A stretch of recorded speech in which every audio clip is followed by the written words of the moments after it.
3 దశాబ్దాల క్రితం నిర్మించిన భవనం ఎప్పుడు పెచ్చులుడుతుందో ఎప్పుడు కూలుతుందోనని భయం. మరమ్మతులకు కూడా పనికిరాదు. అలాంటి చోట భగవంతుడిపై భారం వేసి ఉంటున్నారు విద్యార్థినులు. బిక్కుబిక్కుమంటూ గడుపుతున్నారు.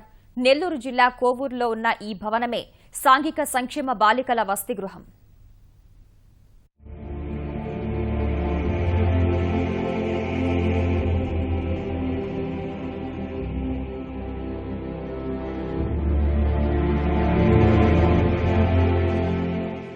నెల్లూరు జిల్లా కొవ్వూరు సాంఘిక సంక్షేమ శాఖ బాలికల వసతి గృహం ఇది.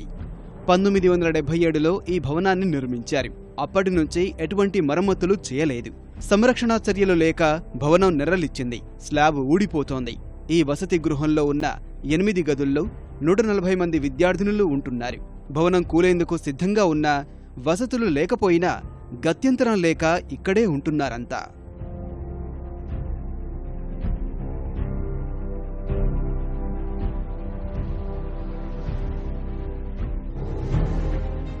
వారం రోజుల క్రితం ఓ గదిలో పెచ్చులూడి విద్యార్థినులపై పడ్డాయి.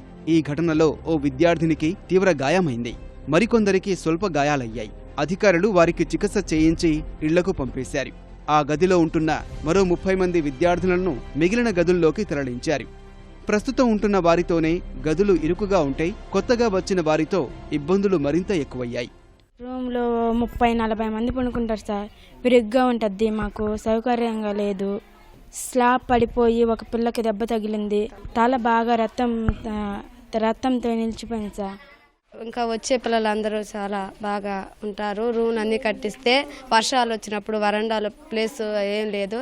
వర్షాలు వచ్చినప్పుడు అందరూ ఇబ్బంది పడుతున్నారు సార్. బాత్రూమ్స్ కావాలి, తలుపులు బాగుండు. బాత్రూమ్స్ పనుకునేదానికి ఇబ్బందిగా ఉంది. రూమ్స్ కావాలి. మా రూమ్ బాగలేదు సార్. మాకు బాత్రూమ్ కూడా క్లీన్గా లేవు సార్. మాకు బాత్రూమ్ కట్టించండి. రూమ్స్ రాత్రి పడుకోలేక క్లాస్కి వెళ్ళి నిద్రపోతున్నారు సార్. కొత్త భవనం కోసం ఎన్నో ఏళ్లుగా అధికారులను అడుగుతున్నా పట్టించుకున్న వారే లేరు. వసతి గృహం వార్డెన్ సైతం ఈ విషయంలో నిస్సహాయత వ్యక్తం చేశారు. ఎమ్మెల్యే గారికి కూడా అదనపు గదులు కావాలి అని 2 సార్లు నేను అర్జీ ఇచ్చున్నాను సార్. మాకు డిపార్ట్మెంట్కి రాశాను అన్నారు. ప్రభుత్వం దృష్టికి తీసుకెళ్తున్నాను సార్. త్వరలోనే దీనికి మా సార్ చేస్తానన్నారు సార్. ప్రస్తుతం కురుస్తున్న వర్షాలకు గదుల్లోకి నీరు చేరుతోంది. దుస్తులు, పుస్తకాలు తడిచిపోయే పరిస్థితి ఉంది. ఎన్ని ఇబ్బందులున్నా చదువుల కోసం అన్నీ భరిస్తున్నామంటున్నారీ విద్యార్థినులు. కొత్త భవనం కట్టించేందుకు అధికారులు రాకపోతారా అని ఆశగా ఎదురు చూస్తున్నారు.